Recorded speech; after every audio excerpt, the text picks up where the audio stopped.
Okay, good afternoon, everybody. Welcome to day 2 of NCHV's 2020 Annual Conference Virtual Edition.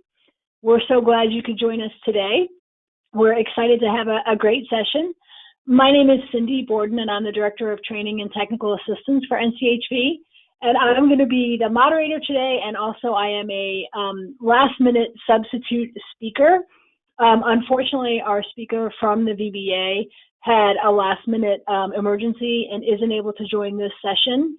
We do have in the handouts section of your GoToWebinar navigation bar on the right a few handouts from VBA, and VBA is actually going to send us some slides later on that we'll be able to post later in the conference, hopefully before the end of the conference, because I know there's a lot of folks who have questions for VBA. So we apologize for that last minute change, but we are going to push forward with the rest of our session today. And we do have our other speaker who I am thrilled to introduce. And I am in just a second going to, I guess I was supposed to do this already, so just so folks can see who we are.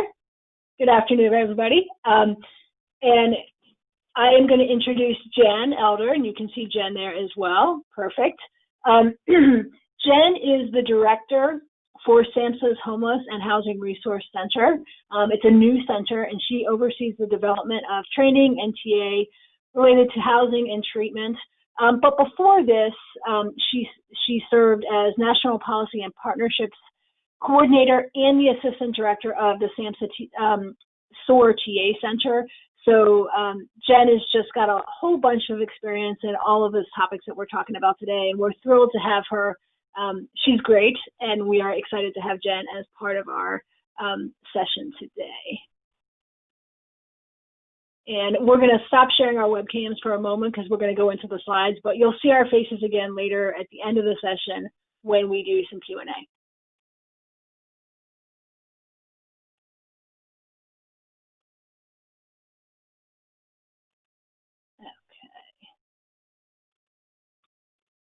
Okay, so before we get started this morning, we just wanted to take this afternoon, I guess it depends where you are. It's afternoon, but in a lot of places it's morning. We wanted to take a minute to set the stage for this session. This session is all about navigating work, benefits, and income. And we are focusing here on income benefits on the Social Security side and the VA side. There is a session on Thursday, I believe, where we're looking at more mainstream benefits and how veterans can access those.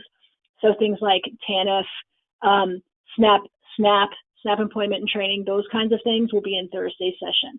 But we wanted to take a minute just to set the stage for why we're even talking about this and why we think this is important when we're talking about ending veteran homelessness, why it's important to talk about income from benefits and as well as income from employment. And really, the whole premise of this is that housing stability requires income, right? You need to have some way to pay for the housing that you have.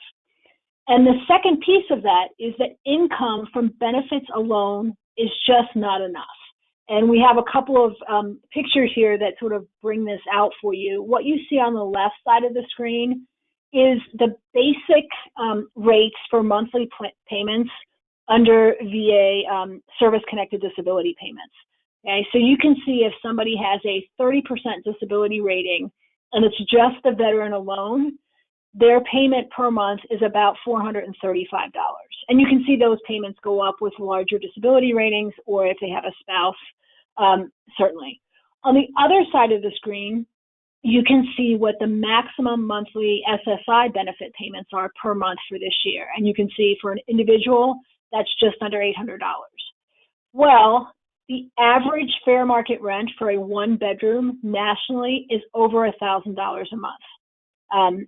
The average, and that's nationally. And we know some markets have lower fair market rents, but the national average is $1,000 a month. And as you can see, if you were getting disability compensation, you'd have to have at least a 60% disability rating to be able to even make that payment based on that income alone.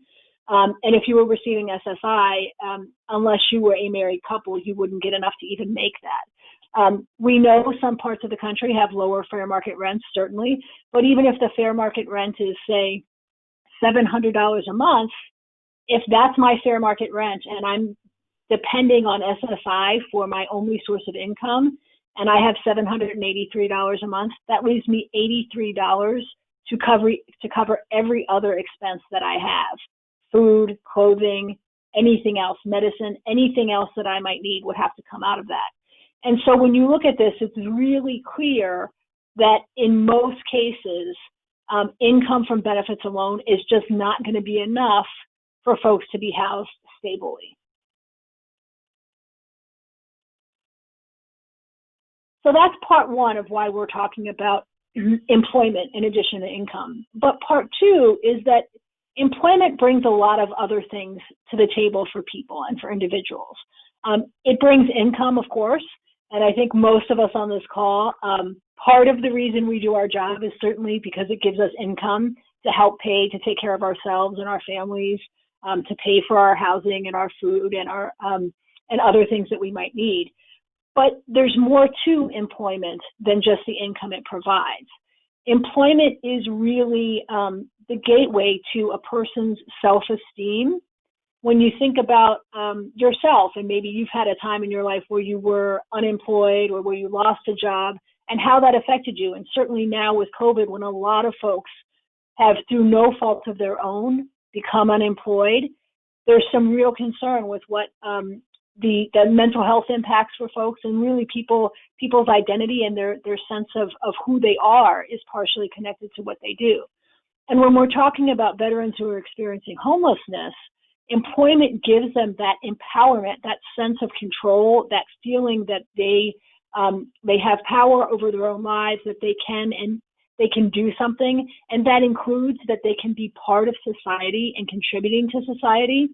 That is especially important for veterans who, for most of whom, the reason that they joined initially, that they enlisted and joined the military, was because they wanted to contribute to something bigger, and they wanted to contribute to their society and their country. And so employment can help give that sense of contribution back to them. Employment is also a huge vehicle for people to connect to others and have social interaction. I know here at NCHV, we are all virtual, so we don't get to see each other the same way we used to, but we certainly still connect with each other through a lot of different virtual platforms, but we have that connection to other people. And human beings are social beings and need that connection, and employment can help provide that. And then lastly, well, certainly not lastly, but lastly on our list for today is that employment really does have health benefits for people, both physical health benefits and mental health benefits.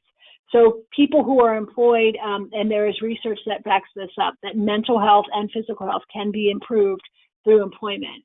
And so there's a whole bunch of reasons here, in addition to the income, of why employment, it's important to explore employment for our veterans who are experiencing homelessness. Income is part of it because that helps lead to that housing stability piece that we need, but there's a lot more to it than that.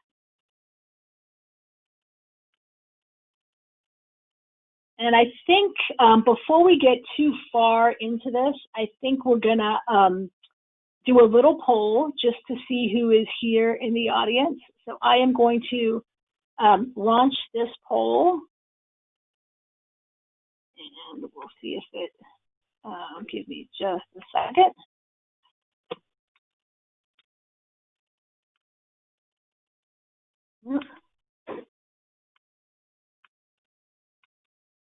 Sorry, I'm having technical difficulties. There we go.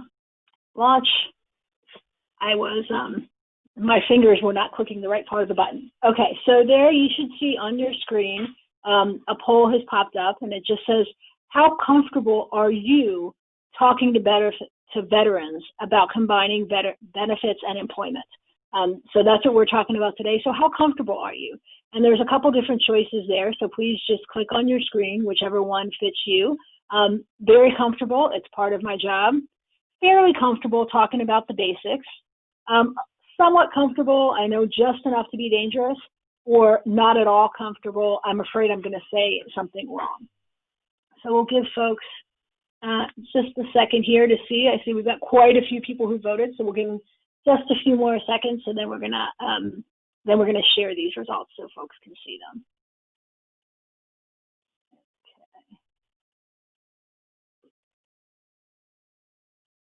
Okay. All right, it looks like we've had about 3/4 of the folks that have. There we go, and now you can see the results. So it looks like we've got a little less than half of folks are very comfortable, and then about a third who are fairly comfortable with the basics, and then smaller groups of folks that either know just enough to be dangerous or aren't at all comfortable at all. So we thank you guys for participating, and we are going to move on. And I think, Jen, now I'm going to pass things over to you. Great, thanks so much. And thanks everybody for responding so honestly to the poll. I think it's always great to start with, our own selves, like taking a self-assessment. And it is absolutely okay if you are answering, I am not comfortable, I don't know what any of this is, because then we know where we're starting from. And, you don't need to be an expert. None of us got to be experts in this overnight. It was full of lots of, practicing those conversations, learning resources, finding the experts in our community. And so that's what we're going to explore a bit today. And so, the overall goal is trying to find the right combination of income supports that help support each veteran or veteran family in permanent housing.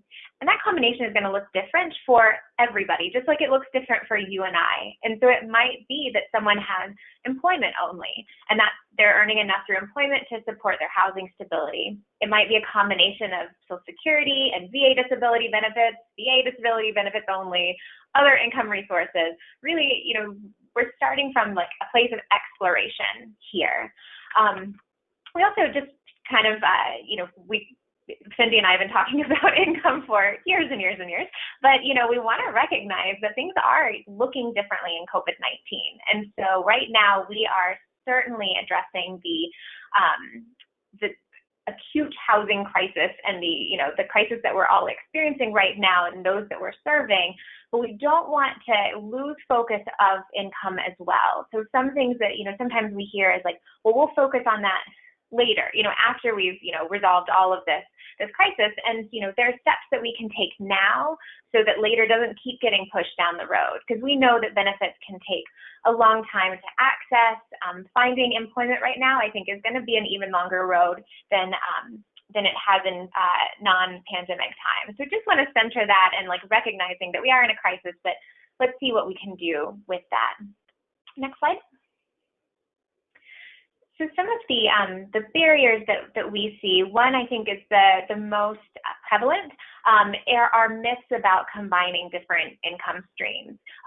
If we were all together in DC at the conference, I'd have you raise your hands about how many have heard of these myths. You can't work at all when you're applying for benefits. You'll lose benefits immediately. And that's very scary for individuals who are going through this application process. And they hear it from, what should be very trusted sources. My attorney told me, or a care worker told me that this is absolutely true, or you have to apply 3 times, and if you do anything else, it's going to, mark you with a big red no stamp. And that's really not true. And so that's part of our job, is we don't know what somebody's been told before they got to us. And so we need to be the kind of carriers of that good quality, correct information, because you absolutely can work while you're applying for benefits, and you absolutely can work after you're approved. Some other barriers that really get in the way is we often, inadvertently are working in silos. And so we might have, employment experts and VA benefit experts and Social Security experts. And if we're not, all coming around to the same table to have a process of coordination and collaboration, we might, get some things wrong about the other program. That happens. And so, we can find ways to work across those silos. That's when we're really finding that sweet spot of collaboration that results in better outcomes. The other, fear of losing benefits, not knowing about the benefits, that's just real and understandable. And so we're going to show a couple of tools at the end that help to specifically focus on that fear of losing benefits and knowledge about these programs. So those tools are both for you and for the veterans that you serve. Next slide. I mentioned a few of these myths. They kind of come up all of the time, and so just want to focus on the fact side of this, that you can work while you're applying. It could even help the application, particularly for Social Security disability benefits. If you're able to document somebody's work attempts, then maybe that they're trying to. Oops, I think we got off of the slide for a minute. They're trying to work and having difficulties, then that can actually be good evidence for a Social Security application to show them the accommodations that may have been needed from the employer. You're not going to automatically be denied. If you're not eligible for VA, you're automatically not eligible for any of the other programs. On and on. I won't belabor these myths because that's not true, but we'll have some information for how to counter those. Next slide. Great. So I just wanted to give some broad brush overviews of the disability benefit programs. This is certainly not going to be comprehensive enough in 20 or so minutes. I want to make sure there's time for questions. But just so we're all on the same, page with working knowledge about them. So serving veterans, you might have a stronger working knowledge of the VA disability benefits, compensation, and pension. And so compensation is the program also known as service-connected disability, has the, your disabling condition needs to be related to that military service, or aggravated by the service, and that's where you're looking at the rating scale, where somebody's saying, oh, I've got 30%, or I'm 10%, or I'm 70%. That's where the percentage ratings come in. And then pension benefits are for low-income wartime veterans. They qualify for pension, which is a needs-based benefit. And so some of the key things to pull out from those are that discharge status and the period of service are considered in VA disability benefits. And that disabling condition may need to be connected to military service. And the reason I pull those points out is because they are not considered for Social Security benefits.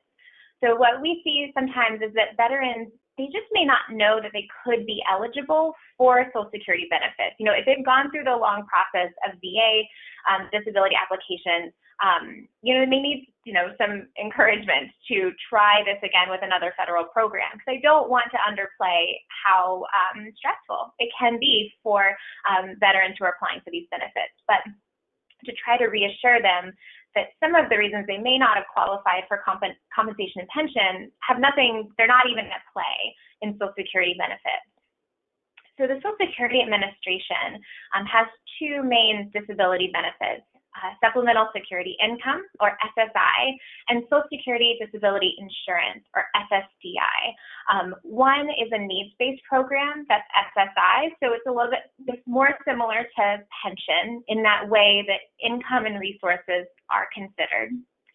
Social Security Disability Insurance is a great key in that name, is it's a program that you pay into when you go to work and that you kind of become insured through that. And so the amount that you may receive depends on how much you've worked and paid into the Social Security system. But for both of those, just to keep it at a really high level, is Social Security is looking at an adult's ability to work to a substantial gainful level. And they quantify that each year with a cash amount. And so in 2020, they can earn up to $1,260 a month and still be eligible for Social Security disability. And they're looking to see if they're not able to work above that level due to physical and or mental health conditions. So, what are the reasons behind not being able to work to that level? So just to underpin this again, veterans absolutely can work while they're applying for these benefits. And you see, I think sometimes, especially with Social Security, you get tied down and, I've been told I can work 10 hours a week, or I can work 20 hours a week, or do this or that. It's really not about that. It's about the gross monthly income, which I think when I talk with people is always just a little bit higher than they would have thought. $1,260 a month can be so critical, especially for individuals in crisis and paying for food and necessary services. And to know that they could earn that and still be eligible for other benefits, I think is really impactful. So that's something I want you to take away from this session. Next slide. And so we've talked about kind of employment, while you're applying. There are so many new doors that open after somebody is approved for disability benefits, both for VA and for Social Security. And this is to help the veteran and non-veteran, really maximize their income and, try to return to work. Because we know, as Cindy covered, work is so important, not just for that income maximization, but for so many reasons. And somebody's vocational goals didn't just, disappear because they're in a housing crisis. That is a housing crisis. And so, it's still important to explore what type of work someone wants to do, what would be fulfilling to them, while at the same time bringing in that critical income. So one of the key things on this slide, and I think this gets at the crux of fear with partaking in employment after receiving benefits, is for some of the benefits, the disability cash amount may be reduced. That's for needs-based programs such as pension and such as SSI. But there is a positive net gain for the veteran. And so I'll show you how you can, at least there's a great tool for Social Security benefits to put that information into action, because I think it is scary, understandably, when all of a sudden you go back to work and your SSI check may be cut in half. But seeing how ultimately those earnings from work and accessing some of the work incentives, the veterans coming out ahead with that. And so there's a ton of work incentives and income exclusions to maximize that take-home income. We could not list them even all today in this presentation because there's so many. And so with that, I think that's a really hopeful thing for the individuals we're working with. And that speaks to the need for benefits planning. And so what that is there's experts both on the Social Security and VA side that can walk individually with that individual through the benefits they're receiving, the work incentives they could qualify for, creating a vocational plan, providing support. There's just so much, wraparound support that's available that is free to access. And that helps reduce particularly too, those episodes of potential overpayment. So I know we've probably all worked with somebody who has, received that scary letter from Social Security that says, you've been overpaid $1,000 and now you have to pay it back. And that can happen through things aren't reported on time. It just happens. It happens particularly a lot for people experiencing homelessness. And so if we can help prevent that on the front end, that's so much better than the trauma of receiving that very scary letter from Social Security. And so Social Security has got what they call their Ticket to Work program. I've included their website here, choosework.ssa.gov. There's a Find Help button on that website, and you can go put in your zip code and find work incentive specialists, disability planners, so many resources. It's really comprehensive, specific to your location. So that's a great resource. If you are not already sharing that with individuals, that's a great one to do. And then the VA, through your local VSOs, through your regional benefits office, finding that kind of support for individual benefits planning is so critical. And again, just a reminder, you don't need to be an expert. I think it takes so long to be an expert in everything. That's why we have our network of providers in the community and nationally and people to support, because then you can just focus on certain things and use your network who might know more about these work incentives. So you just need to encourage employment. Don't need to get lost in all of those details. Next slide. Great. So I had said there was a great tool coming. Again, I'm not sure how many who are on this call today have seen the VA income and benefits calculator. If we've got time, depending on the Q&A, we might go through some of the calculator and do a little demo. But this tool It is available through the VA. I put a link in from the SAMHSA SOAR TA Center because it's a bit easier to find. Sometimes finding things on the VA site is a little bit of breadcrumbs. But it's a free tool to use, and it's interactive. So it's both for SSI recipients and SSDI recipients, including those who are also receiving VA benefits. But this tool really focuses on all of the work incentives for Social Security. And it gives a really clear visual. We designed this in a way to be able to print out multiple versions of, you're thinking about taking on a job at 10 hours a week. Here's how that would affect your benefits. Maybe if you increase to 20 hours a week, here's the knock-on effect for those benefits. And then, exploring, okay, well, what if we utilized this other work incentive? And Social Security has a great one where you save for a vocational goal and you're just increasing your savings. Well, that actually increases your take-home SSI cash benefit. And you don't need to know any of these calculations. That's the best thing. None of us are being asked to do math, especially not math on the fly. And so it's all automatic. All of those cells are locked as well, so you can't accidentally mess it up, not possible. You just put in basic things. What's their gross monthly income?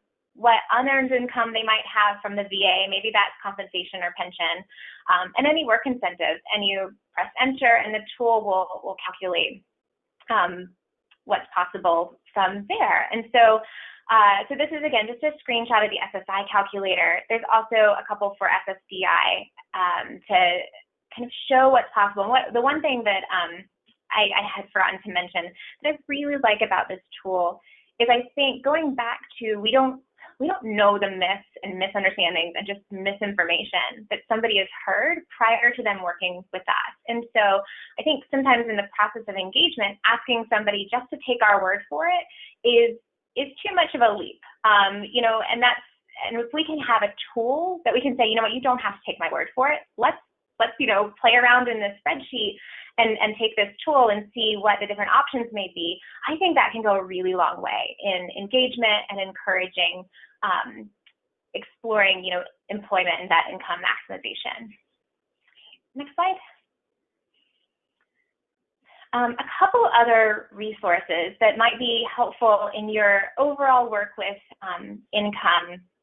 If you haven't seen a couple of these resources from the SAMHSA SOAR TA Center, there is an SSBS and SOAR integration toolkit. It is very comprehensive, talks all about the eligibility criteria for Social Security, how Social Security and VA benefits work together, how to integrate these programs into your community, estimate the need. It's really comprehensive. It's about 20 pages or so.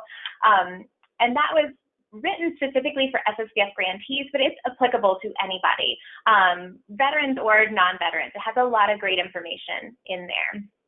And there's also then a VA caseworker's guide to SOAR. Now this one's more specific to federal VA employees, because one of the things that this does is it crosswalks the VA home system with questions on the Social Security disability application. So, kind of, hey, if you need to find out this information, if you go to screen 3 in homes, then you can quickly pull that information. You don't need to, keep digging around or re-interviewing a veteran, reducing that possible re-trauma of having to ask more questions than you need.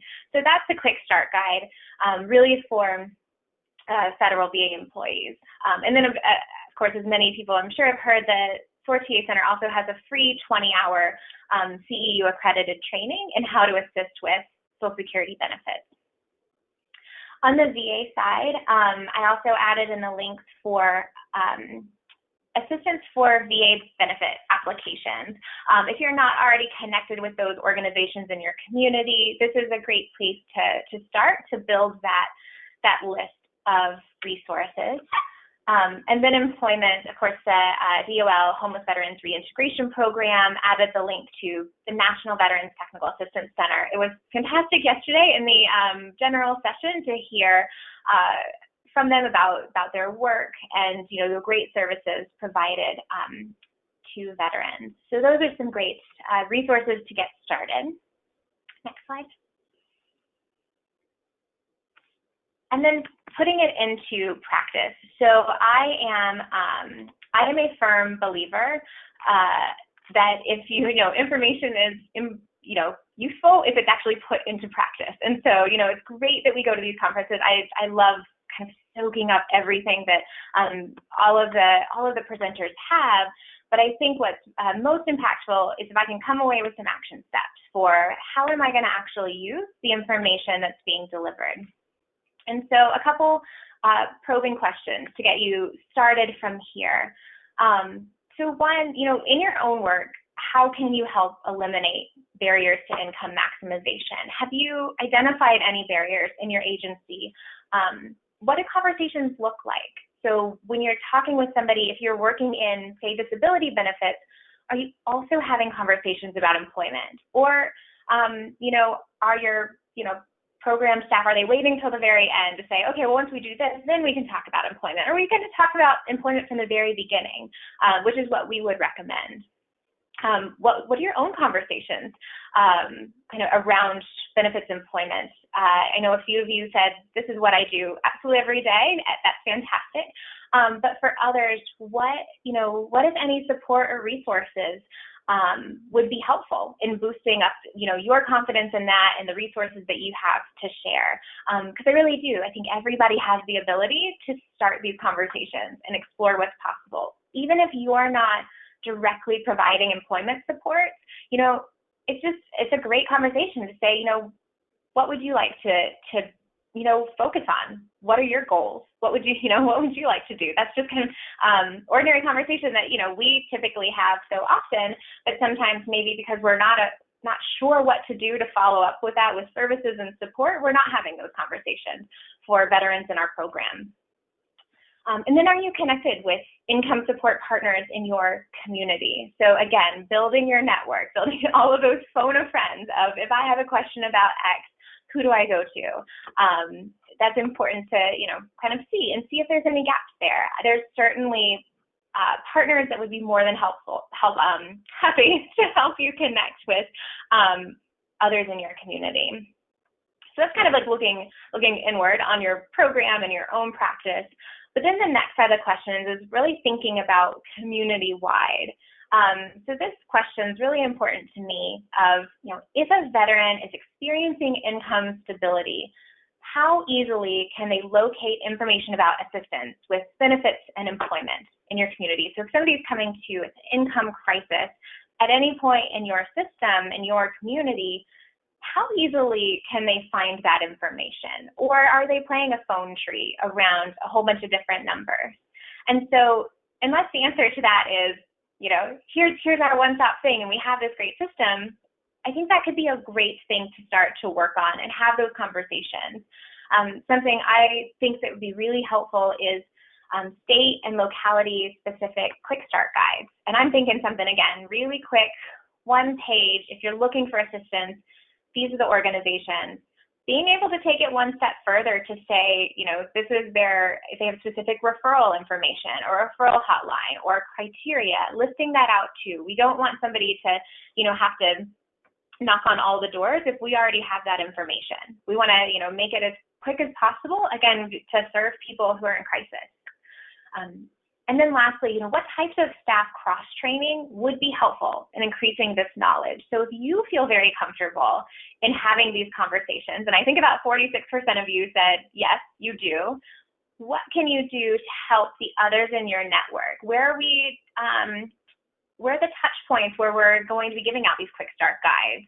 How are we going to help support the knowledge for the rest of the community? So if you are a holder of that knowledge, maybe having, virtually now, but virtual lunch and learn, or, seeing how you can help be that resource for others too. I know our plates are very full. I am recognizing that, but just trying to think about, our upcoming work and communities. How can we ensure that it's really a no wrong door, that no matter where somebody touches services in your communities, they can easily get this information? And I think that's what I had just before questions. I will check in with Cindy because I have not been great about reading the questions as they've come along. Thanks so much, Jen.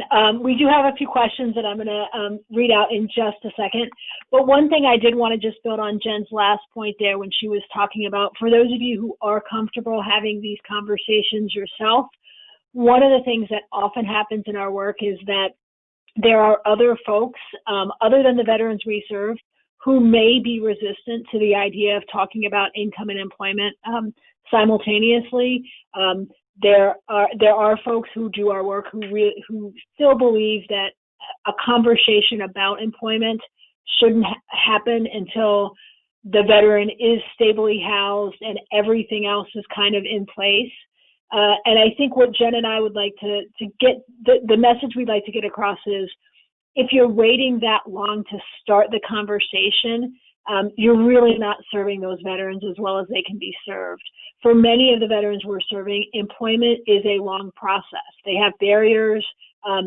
Certainly their housing instability is one of those barriers, especially if they are unsheltered homeless. But they have other barriers as well.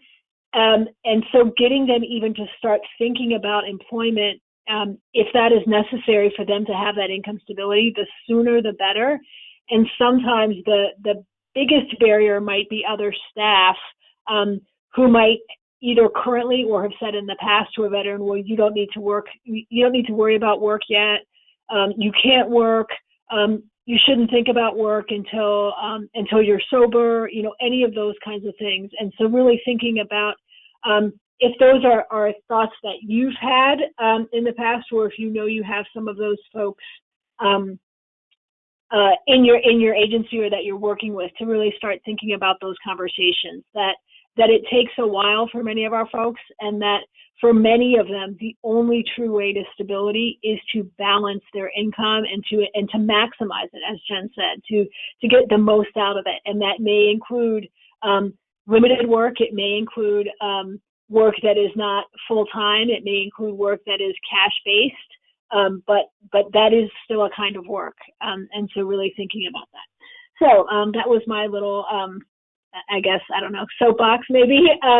So Jen, the very first question that I see is, can you work if you are on the non-service connected pension? So the VA's pension. Can you work if you are receiving a pension? Mm-hmm. Yeah, that's a great question. So you can work on pension because it's a needs-based benefit. The pension amounts may be reduced due to that extra earnings from the employment income. Now, certain types of income are disregarded for the pension program. As I mentioned, it gets a bit expensive. So I would have someone, if you have a program participant who's receiving pension, I'd have them talk with a benefit specialist. Because again, but knowing that, for both pension and SSI, they're both needs-based. So they are going to be reduced when somebody receives other income. But if someone can, have those exclusions, they could still, be able to maximize that. Great question.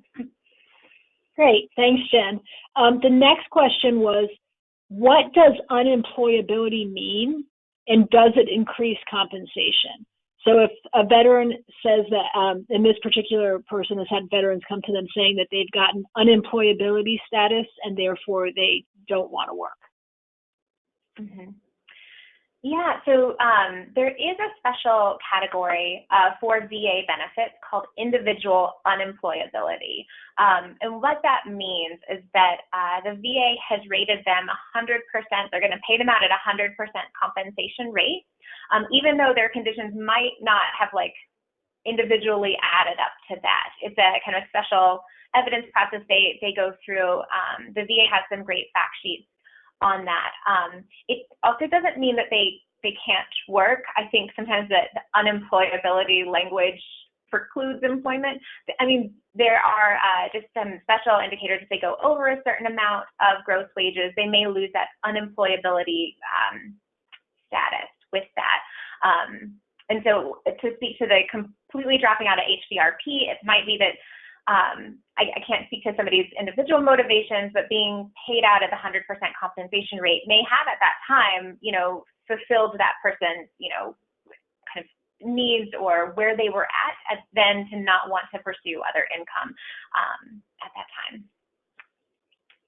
Great, thanks, Jen. Let's see. I think we have another question, and this is really about when veterans fear losing work and how long it would take them to get their Social Security benefits back if they lose their job. So I think it's sort of that question about incentives for trying work under Social Security benefits programs. Mm-hmm. Great, and thanks. I'm missing that question. So the question was about sort of fear of going to work and losing their benefits, and then if they lose their work and getting benefits back again, that sort of whole combination of not wanting to try work and lose the benefits, and then if you can't work anymore, what happens? Great. So there are some fantastic work incentives. They will work differently for SSI and SSDI. SSI, it's really, it'll vary each month based on how much earnings you have. So if you report lower or no earnings, your check will go back to the federal benefit rate. Now for SSDI, there's some fantastic incentives. One is a trial work period where you can work and earn as much as you're able to in a 9-month period. It doesn't have to be consecutive, it's within 5 years, and you keep your full SSDI check. After that, there's a 3-year period where if you're not able to work to a substantial gainful level, you notify Social Security and they'll give you your check for that month. And then for both programs, there's an added benefit. It's called expedited reinstatement of benefits. And as a policy wonk, if I get to have a favorite work incentive, this is it. Show my nerd flag. But what's so great about this is it's 5 years after somebody has lost their Social Security disability due to earnings from work. And anytime in that 5 years, if they are suddenly unable to work to a substantial gainful level again, due to conditions that are related to that original disabling condition, they just go to Social Security and ask for expedited reinstatement. Social Security will put them right back into pay, reactivate any health insurance had they lost it, though your health insurance actually lasts for quite a long time after that. And they're given provisional benefits for 6 months while Social Security looks at the case. If it turns out that even after the end of it, they're not eligible again, they don't need to repay those benefits. This is just like, putting them right back into pay status, hopefully securing that housing stability there where there's no gaps. And so I think those taken together, I think they're, unsung gems of the Social Security program, where if somebody knew about that, I think the courage to go back and try things would be even more. And then one last thought on that before I lose it, is that benefits calculator that's linked in the slides. It has tabs for what I had mentioned, the trial work period and the extended period of eligibility, where you can type in that information with the veteran and show them visually, yes, you will still get your full SSDI check. Awesome. Great. Thanks, Jen. So someone has a question about that SSI income cap, the $1,260. Is that gross or is that net? That is gross, and that applies at the front end when you're applying for benefits. Now, if somebody is close to that, what you can do is Social Security will look to see, are there any work accommodations that are being provided there? And so that might reduce the countable income. So that $1,260 is, again, only on the front end. That's gross wages. On the back end, there's not that $1,260 cap for SSI. Great. Thank you. This is a very SOAR-specific question. If someone was trained in SOAR in the past, do they have to be retrained? That's great. So there's no requirements. I would check with your state. Some states have, we want you to take these refreshers. I would say, depending on how long ago it's been, I would still check out the SOAR online course. There's been significant rewrites in the last few years based on Social Security policy changing significantly. So I would just take a look back at that. Again, it's free, and the SAMHSA SOAR TA Center will be there to help. Great. Thanks, Jen. The next one I think I'll try to tackle, and you can help if you want to jump in, but it's what kinds of jobs would you suggest for a veteran who has a felony, misdemeanors, history of substance abuse. My first point of advice is to plug tomorrow's session, where we're going to have a few different providers talking about how they provide employment services to this population. And so you'll get some direct service answers in that session. But one of the things that we've seen, and I do work with the NVTAC, the National Veterans Technical Assistance Center, on the HVRP program. And one of the things that we've seen is a lot of, when you're trying to work with veterans who have histories of incarceration, felonies, sex offense, some of those kinds of things, relationships with the employers make a huge difference. So if you have a good, positive relationship with that employer, they are more likely to give a veteran a chance. And also they know that you are there to support them and help them as they're navigating things with the veteran. A lot of HVRP grantees have found greater success with small to medium-sized companies in hiring veterans with histories of incarceration and with felonies, because they are able to build those relationships and they don't have the same level of bureaucracy or the same the box, the have you been convicted of a felony box on some of the other standard applications that bigger companies have. So certainly those are a few ideas. Looking locally to your smaller family-owned businesses often is a great source for that. And the next question is any ideas or suggestions about how to access Social Security offices given COVID and all of those various things. So Jen, I'm going to see if you have any suggestions on that one. Sure. Yeah, the SAMHSA SOAR TA Center put out, earlier in the pandemic, maybe it was March or April, a webinar on COVID-19 resources. They have a specific page. If you go to the web address on the slide, soarworks.prainc.com, right on the homepage is a COVID-19 resources for providers. With that, there's a list of tips and archived webinar. But then I would follow up with your state or local contacts through SOAR, even if you're not using the SOAR model. Still get linked in, and they'll be able to provide more specific guidance, because what we've seen nationally is every state and locality is doing it very differently. So some states are having the ability to drop off information to Social Security, access them this way or that way, and other states completely differently. So that type of guidance, I would go local with that, but I would start with the SOAR TA Center's website. Great, awesome. The next question is if you have any advice for dealing with very large overpayments from SSA, like $20,000, those big overpayments that folks sometimes are faced with. Yeah. Oh, and that's so unfortunate to hear that that's so large. I think that can be so stressful for the individual. Like that's, I think that's can feel like it's overwhelming, and I wouldn't want it to feel that way. So I would say there are ways to appeal the overpayment decision. Again, so I know I keep saying the SOAR website, because we house all, like SAMHSA houses all of their great information there. There are some forms that you can fill out to make that appeal.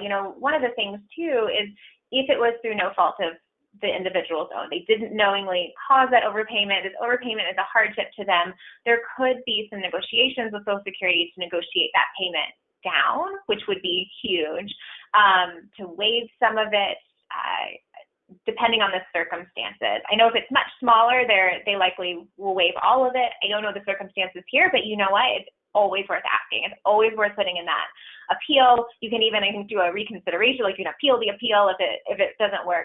And then really, if this is what the person owes, that's when I would go in and renegotiate the repayment. And so it can be negotiated down to like $15 a month, and that's probably, they'll never pay that off.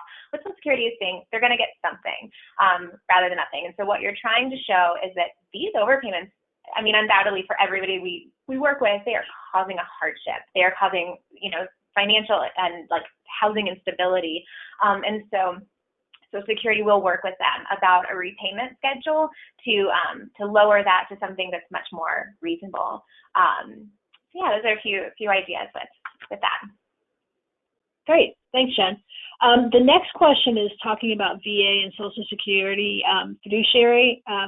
I know that is beyond my scope, but I know, Jen, you may have something in there. well, so I might be off base, so I guess I'll keep the answers short, and then feel free to follow up with me if it wasn't the answer, and we can try to get a better one. I'm thinking it might be talking about representative payees, those who hold in trust the money for the individual's check. And so with that, I don't know as much on the VA side. I know more on Social Security's side about appointing. It might be an organization that works in your community that helps somebody to manage their Social Security check, for a small monthly fee. And some of that can be they're prepaying housing, they're making sure the bills are getting paid. So even with Social Security, if somebody is improving and able to manage their money at some point in time, they can work with a physician and Social Security to not have representative payee at some time. But we find that it can be really helpful to ensuring that, especially if somebody is getting, a windfall payment, a big back payment, that's really overwhelming to suddenly have that amount of money. And so sometimes it can be very helpful at that initial stage just to make sure that that's going to prepayment of rent, payment for needs, buying a car for transportation, things like that, to reduce any future housing stability. Great, thanks, Jen. We have a couple more questions about what folks can receive in what combinations. So I think we may, in a minute, just do a quick visit to the calculator, maybe, just to help answer that. Let's see.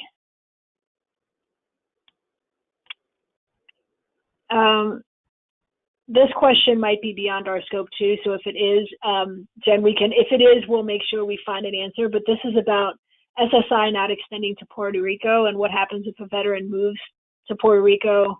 Do they just lose their benefit? And I'm not sure if you know that. If not, we will pass that question on to someone. So any questions that we don't get to today or that are beyond sort of our expertise, since we did have the VBA person who was not able to make it at the last minute, we'll make sure that we pass those on and try to get some answers to folks. So, and I think that one might be one of those questions. That might be one, just to make sure, because I know that, individuals in most of the territories, except for one, they don't have SSI, so it would only be SSDI. I hadn't heard of a situation where someone has it and then moves to Puerto Rico. So I wouldn't feel comfortable offering on the cusp of that. But yeah, that could be something that we direct to SOAR, and they could get you a good answer. Great. And while you're trying to pull up the calculator, there were a couple of folks who were asking about additional places to find some of those, the handouts. What I think they actually mean is the calculator. So we're going to pull that up in just a second. And there is a question about how to motivate veterans for employment. It's an excellent question. I think it's probably beyond our scope today, a little bit, other than to say, again, there is a session tomorrow with providers and they can talk about it. But I think as Jen is going to show you this calculator, I think this calculator can be an excellent motivator for employment when someone sees what their current monthly income is through benefits, and then with just a few hours of work, they can see that income dramatically increase, and you can use that as a tool to talk about, well, what would you do if you had an extra $25 a month? Like, what could you spend that on? So I'm going to stop talking about that so Jen can show the calculator, and I am going to make sure that Jen has control here, so she can share that calculator with us. I am sharing the screen, I think. No. Yes, you are. We can see it. Click a few times till I get to where it's at. Great, and there were a few questions about finding it. The link will be on the slides that I think will be uploaded into the app. It's available on the SOARworks website. So this is just, I know we just have a few more minutes together today. This is a very zoomed in version of the SSI calculator. And so just show you a quick, very, I'm going to call it fun things about it. And so as I mentioned, it does all of the calculations. The one thing is, because it isn't a tool that the VA is updating every year right now, you just have to plug in the current SSI benefit rate. So now we know that no work, no other unearned income, the individual is getting an SSI benefit check of $783. that say, they're also applying for VA benefits, and they're awarded, say, even like $350 a month in VA benefits. As you saw, like the pie chart already, like it does all of the calculations for you. So there's some exclusions, and then the check will be reduced, but still get a gross monthly income of $803. The reason it's reduced so much is Social Security counts VA benefits dollar for dollar, but it counts employment differently. So it only reduces $1 for every $2 that somebody earns through employment. So we see a lot more gains with that. So even starting out with, $500 in gross monthly wages, we see, again, there's been calculations, and it automatically shows a new total gross monthly income. But there's some, I think you can see some pop-up boxes, tells you more about these little cells, because I know describing all of them is beyond our scope today, or I talk your ear off all afternoon. But this path is those savings that I was mentioning. So maybe somebody wants to save for tuition or save to buy a food truck. Say they are able to save $250 a month towards that goal. That's not counted. So that is savings. They're just putting in their savings account, but it increased their SSI benefit check because it kind of reduced that over countable income. So see, we went from like not saving anything, making $1085 gross monthly, and then saving, say, $250 a month. That's a lot more than I meant. That puts up that total gross monthly income, that's take home for $1,210. Can also do some other work-related expenses, which I talked about more. The link that I provided to get the calculator, one of the reasons I provided that one, there's also a webinar walkthrough of how to use it that goes much more in-depth than I can in a few minutes.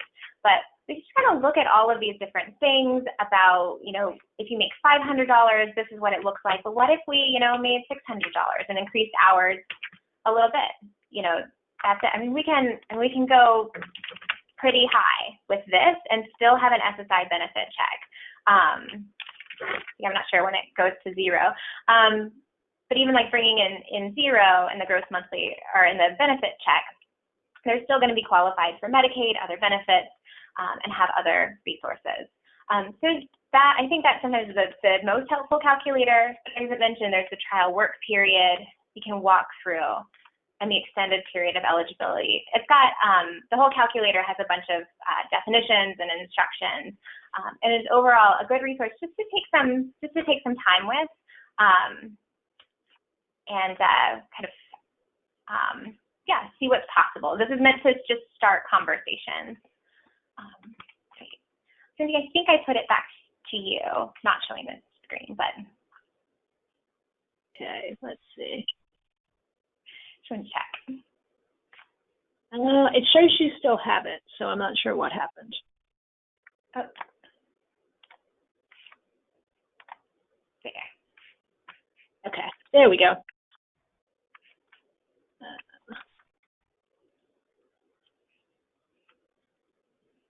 Oops. Yeah, I would just say, I know we're getting close to the end of the hour, but any other questions that come up, feel free to reach out. Hopefully this has sparked some good ideas and discussion. Yeah, thanks so much, Jen. I really feel like an hour is not enough time. I think we got to quite a few of the questions. There's one or two that are still in there. I did put in the chat box the link that Jen mentioned to the calculator. I think I typed it correctly. It will be in the slides, but I double checked as I was typing it, so I think I got the right link in there so that you have it. We also, in the handout section, there are 4 different fact sheets from VBA that you can access here through the handouts. One is about the COVID-related time extensions on some veteran VA benefits. There's a fact sheet on delinquent loan assistance, which is certainly highly relevant today. There's some information about home loans, and there's also some information just about pensions. They have an entire website full of fact sheets. And as I mentioned, they are going to be doing kind of some slides for us that they were going to share today, and so that we will be sharing those as well. So I'm still seeing a couple questions about the calculator. If you look in the chat box, there is a link that I put in there and it will also be in the slides. The recording will automatically come to you in an email from GoToWebinar tomorrow, and then we'll be posting it through the app as well. When we end the session in a couple minutes, there will be a little short survey that pops up. Please take, I think it's 10 questions, but most of them are just picking a number of 1 to 5. Please take a couple minutes just to give us that feedback. This is our first virtual conference here at NCHV, so any feedback and suggestions that you have, we are really, we really want to hear it. So we're excited about that. Let's see, I just see a couple of questions about, I think some of it, we got most of what we could, and I'm looking at the time, and it is technically 2:01, so technically we are late. Jen, any last words of wisdom that you'd like to share with folks? I mean, just thank you so much for what you're doing. Thank you for your interest in income. For those who, are already so comfortable in this and doing it, fantastic. And for others, I hope this gave you some encouragement and resources because you can do this. Everybody can encourage income maximization, have these conversations, and then, reach out to use your phone a friend when you have questions. That's why, we're all here, speakers, and for that. So thank you so much. Yeah, thank you so much, Jen, and especially for your flexibility, given that we had one of our presenters wasn't able to make it. And I would really encourage folks, if you still have questions and want to keep this discussion going, you can use the Interact feature in Guidebook app and sort of ask those questions. And Jen and I will be periodically popping in, but also just to ask each other and to ask other attendees at the conference who may not be in this session to share some of their ideas and some of their thoughts. So thank you all for attending. We really appreciate it. We look forward to seeing you back at tomorrow's sessions, and enjoy the rest of your day. All right. Thanks. Thanks, Jen. Thank you.